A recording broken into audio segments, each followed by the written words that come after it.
pa, kung pumayag ang China na ipagpatuloy ang bridge na yan at si Digong ang gagawa niyan, ang magkakaroon ng proyekto niyan, malamang hindi rin matatapos yan dahil papachi-pachiin nila yung pera. Ang dami maghahati dyan.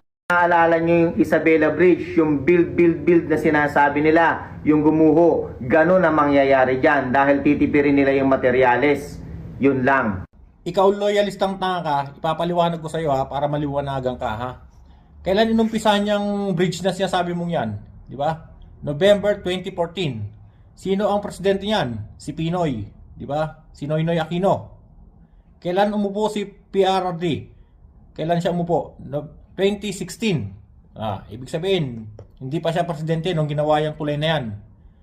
Nung nadatnan ni Duterte yan, 2016, hindi niya yan pinakailaman kasi wala siyang tiwala kay Pinoy. Inumpisa na yan ng mga kurakot kaya ayaw niyang pakailaman. Alam niyang ano na yan, low standard. Kailan natapos? Yun na nakalagay dyan, February 2025. Kailan umupo si Marcos? 2022, di ba? Dahil natapos ang termino ni Pangulong Duterte 2022.